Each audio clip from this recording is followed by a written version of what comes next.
Okay, welcome everybody today to today's class. I think I need to make it a little bit further down.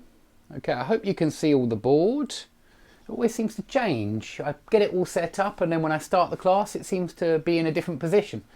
I think everything is visible at the moment and I hope that you can hear me. You can all see I've got my microphone in the right place today. I'm sorry about leaving it on the floor yesterday, but we are going to be doing a little bit of revision today because we're looking at complex gerunds and participles.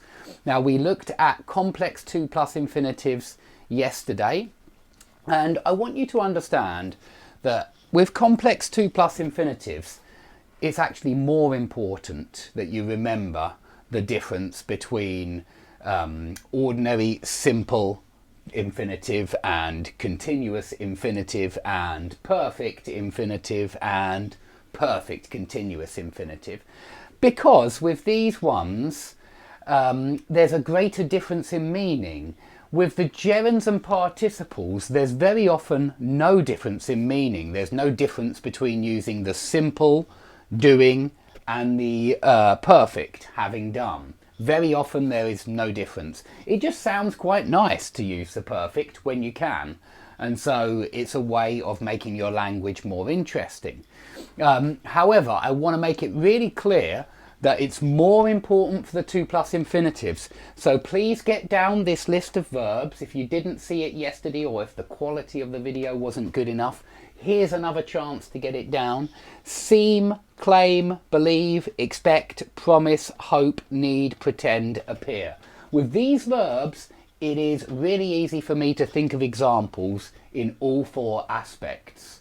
Okay, so it's with these verbs that you really need to think about complex 2+ infinitives, and it's also after adjectives, and it's also after passives, and to a lesser extent third conditional and as subject, but these are much rarer.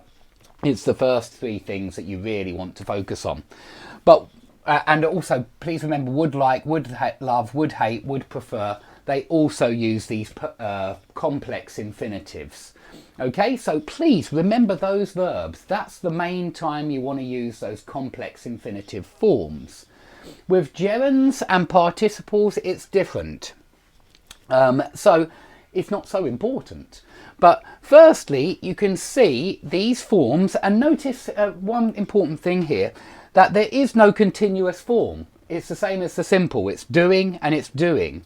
You can get a passive form of the simple or the continuous, which is being done, but there is no difference between these two. There was a difference here, to do and to be doing. There is no difference with the gerunds and the participles.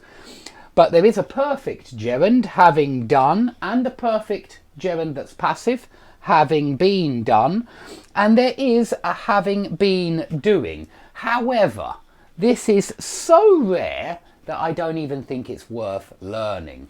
I've got an example on the board. Having been teaching for 30 years, I applied for the job. Now that's possible, but this is so rare, I actually don't think it's worth learning this one. It's a little bit like future perfect continuous. Will have been done. This would be a modal verb. Will is a modal verb, and so when you say will have been doing, sorry. When you say will have been doing, well, you never say will have been doing. I can only think of one situation when you might. If you say something like, by the age of 75, I will have been sitting on the toilet for 6 months. Maybe you want the will have been doing. But there's so few situations where you say a future moment and then say how much time you will be spending on different things or you will have spent by that future moment. And so this have been doing, it's rare for the 2+ infinitives forms, extremely rare. It's rare with the having, even rarer with the having been doing, and even with the future perfect continuous, I don't think you really need to study it. I just don't hear people saying those things, and if you don't say those things then perhaps they're not worth learning. So these complex forms, the perfect continuous forms, are really rare. Please bear that in mind. Okay, so we're going to be focusing on this one, and this one, and maybe to a certain extent the passive one. Okay, so participle phrases are the main situation when you might need these complex participles here, because there is a difference between participle and gerund. Now, we use participles and gerunds rather badly nowadays, and what I mean is we very often make mistakes with them when we're speaking, and they've become almost accepted, these mistakes, and so the difference is not so clear between participle and gerunds. But I think it is a good idea to separate them in your mind, because they're very easy to mix up and they have different functions as parts of speech. So participle phrases: having been teaching for 30 years, I applied for the job. That's fine, but you can also say, having taught for 30 years, I applied for the job, and perhaps it's more natural sounding. So please bear in mind that this one is usually preferred over the last one, or it's more common anyway. I could also say something like this: being embarrassed, I clammed up and fell silent. Notice that the participle describes the subject of the main clause. It must do that if the participle phrase comes first. Same here, having been teaching for 30 years, it describes the I, and we need a comma there after the participle phrase, always. Okay, so that's how to use participle phrases with this new complex grammar. We're basically using participles in your 4 different aspects. And that's the way you'll see them. You might see them at the end of the sentence. Of course, I could swap these clauses around. I could say, I applied for the job having been teaching for 30 years, or I applied for the job having taught for 30 years. That's also correct. Yeah, that's a good example, Marcia. Okay, come on to the next one. Being embarrassed, I clammed up and fell silent. You can swap these around. I clammed up and fell silent, comma, being embarrassed. So you could swap these round as well. The participle phrase doesn't have to come at the beginning. It could come in the middle and interrupt the clause as well. I, comma, being embarrassed, comma, clammed up and fell silent. Something like that. Okay, now if you when you're dealing with complex gerunds, there's only 3 things that a gerund can be. It can be the subject of a verb. It can be the object of a verb. It can be the object of a preposition. And only those 3 things. If it's something else, it's usually a participle. Okay, so let's look at these 3 situations. Brushing your teeth twice a day will prevent tooth decay. I use this example because I called that a participle in another lesson, in a different lesson on participles, I think. And it's not a participle, it's a gerund, it's subject. It's subject of the verb will prevent. Yeah, the verb phrase will prevent. Brushing your blah blah blah will prevent tooth decay. Okay, so brushing is the subject, and we just use a simple form here because we're talking about every day, every week, every month. Okay, so that's why we use the simple aspect, because it's true all the time. Look at the next example. Being born into a wealthy family has its benefits and its drawbacks. Okay, so being born, the passive gerund this time, being born into a wealthy family. We've got to use the passive gerund here because we're talking about how it feels to be born into a wealthy family. So by the way, that's an interesting point. You could change this for a 2+ infinitive passive. You could say, to be born into a wealthy family has its benefits and its drawbacks. And that's showing you that you can use 2+ infinitive as subject as well. But there is a slight difference in meaning. So when you say being born into a wealthy family has its benefits and drawbacks, it sounds to me very real. Very much a fact, you know, something that regularly happens. And of course it does. Some people are born into a wealthy family and they have benefits and drawbacks. If you say to be born into a wealthy family has its benefits and drawbacks, it sounds to me like you're imagining a future situation. You're saying, if I were born into a wealthy family, it would have its benefits and its drawbacks. It sounds to me more hypothetical than a gerund at the front, than being born. To be born sounds to me more hypothetical, like in an imaginary future. That's how it sounds to me with the 2+ infinitive. Somebody said recently 2+ infinitives look forward, gerunds look backwards. I agree. And when you say this, to be born into a wealthy family, to me it sounds like you are imagining a future that hasn't been created yet. Whereas when you say being born, you're talking about a real fact that actually happens sometimes. Obviously, some people are born into wealthy families. Okay, so that's worth remembering, that gerund can be subject or to be can be subject, to plus infinitive, and this is why you have to be or not to be. Okay, number 3, gerund as object. He denied having stolen the money. This having stolen is the object of the verb deny, and so this is why it's a gerund. It's definitely a gerund, not a participle. It's not an adjective, it's an object. And notice here that it's not that important to have used the having stolen. Yeah, it's not that important to have used. Do you hear me using those 2 plus infinitive ones after adjectives? It's not that important to have used the perfect gerund. We could have said he denied stealing the money, and we often do. And this is why I keep saying that complex gerunds and participles are not as important as complex infinitives, because very often with gerunds you can use one or the other and it's no difference in meaning. The perfect form obviously emphasizes that it had happened before the denied, but of course it must have happened before the denied, and so it's clear, even if you say he denied stealing the money, that he stole the money before he denied it. Okay, but that having stolen is always possible after a verb, especially these reporting verbs, okay? With reporting verbs you will often see perfect gerunds, but there is no difference between perfect gerund and simple gerund, okay? Same here. He admitted having been arrested for the same crime before. He admitted being arrested for the same crime before. Now, personally, with the before, I think it really does sound nice with the having been arrested, with the perfect form. Now, of course, this is passive because it's he was arrested, so he admitted having been arrested. But I think it really does sound better with the perfect form with this before. But again, it's not absolutely necessary. You can use the simple form. You can say he admitted being arrested for the same crime before, but it doesn't sound as nice to me. Okay, so use this perfect form if you're aware of it and you're certain that it's correct. Please use it. It sounds good. It's obviously complicated grammar. So we can use gerund as an object of a verb, but we can also use gerund as the object of a preposition. So I could say something like this. I've got, as always, some macabre examples at the bottom. I do like a nice scary story. I really enjoy murder stories, especially true crime, and that's why I have these kind of examples very often on the board. I confessed to having chopped up the body.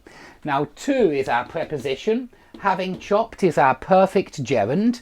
And we need this perfect gerund after the preposition to. Okay? But again, I confessed to chopping up the body. There's not really any difference between having chopped up and chopping up, both possible, and this is why I say, again, that complex gerunds are not as important as complex infinitives. With complex infinitives, there's a big difference between I'm glad to meet you and I'm glad to have met you. Whereas with gerunds, it's not the same. Okay, lastly, he was accused of having fed the remains to his pets. So again, preposition of having fed is our perfect gerund, and we're using it because this happened before he was accused. Yeah, it happened, obviously must have happened before he was accused, and so he was accused of having fed. But again, he was accused of feeding the remains to his pet. Some people will say that. There's nothing wrong with that either. So with gerunds, I'm pleased to say that you can use either, really. You can use the perfect form or the simple form, and there's not much difference in meaning. It's not the same for the to plus infinitive, and it's not the same for modal verbs. Please don't forget that modal verbs have 4 aspects as well, just like gerunds do, just like participles do, just like to plus infinitive forms do. Modal verbs have 4 aspects as well. The 4 aspects look exactly the same as the to plus infinitive aspects, and they just miss the to. Yeah, so must do, must be doing, must have done, must have been doing, And with the modal verbs, again, it is important to distinguish between all four. It's not like gerunds or participles where you can use simple or perfect. You really ought to distinguish between all four. So you can say, I must do my homework, yeah, something like that, an obligation. But you can say, I must be dreaming. I can't believe that he's doing that. I must be dreaming. Yeah, that means right now I must be in the middle of the dream. I must be dreaming. You could say, so I'm sure I've used a couple of past modals already today. When I was talking about this, I said you could have used the simple form or you could have used the perfect form, and they're both the same. And so could have used is this perfect form here, or here, have done. And again, we do use this last one, have been doing. I think we use, I've put rare here and I've put extremely rare here, but I don't think it's rare down here. I really don't. I don't think it's rare with modal verbs at all. There are a few exercises that I do with modal verbs with the students, and when we do exercises on modal verbs, there's an example where the student has to come up with a logical explanation for the sentence, and they do it with a past modal. And the sentence is, my granddad said that he met Napoleon Bonaparte. Now, of course, Napoleon Bonaparte was born a very long time ago, and so the student is expected to say he can't have met Napoleon Bonaparte. He must have. Now, two good answers here are he must have been dreaming, he must have been lying, he must have been drinking. All three of those work really nicely. He must have been lying, must have been drinking, must have been dreaming. And so with the modal verbs, this last form is very common.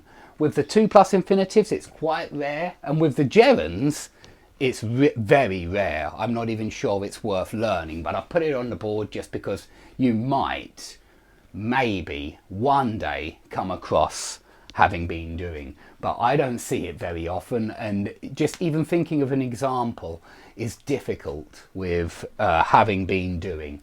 It's really difficult, so you might not want to learn that one for the gerunds, but just be aware that with the modal verbs we do use that one quite often. Okay, thanks everybody for watching. If you have any questions, please put them up right now. Now is a good time for questions. I find it really difficult to talk and read about what I've got on the board. So if you have any questions, now is your time to ask them. And I'm sorry if people out there can't read the board. What can I do? I'm sorry, you just have to go and find another channel where you can read the board. Okay, but when I put it on my screen, and I've got quite a small monitor, it's easy for me to read. I can even read it on my phone, and that's a very small screen. But if you can't read it, I'm sorry about that. You'll just have to find another channel. So any other comments or questions? Because I don't mind answering questions. I just like to be able to read and focus. I've already said everything that I want to say about these complex forms with modal verbs, with 2+ infinitives. Is it correct to end a sentence with a preposition? No, it's a very common myth. It's a myth, complete misconception. There's no worries at all. There's no problem with finishing a sentence with a preposition. And most of the time you have to finish a sentence with a preposition. Who do you live with? Yeah, who on earth have you ever met that says, with whom do you live? I've never met anyone. And so if you want to talk like that, you're welcome to, but it's complete misconception that you can't end a sentence with a preposition.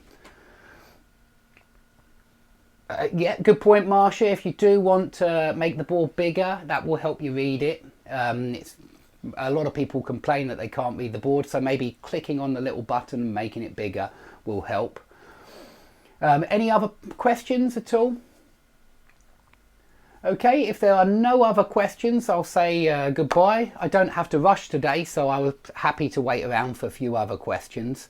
But we'll have to finish it there. Please, if you're looking for a vocabulary book, this is the book that you're looking for. Please go to my website and you can buy a PDF copy for £20, or you can buy it on Amazon, black and white, for £20 as well. Okay, so thanks everybody for watching. Please click like, click subscribe, and I hope to see you all soon.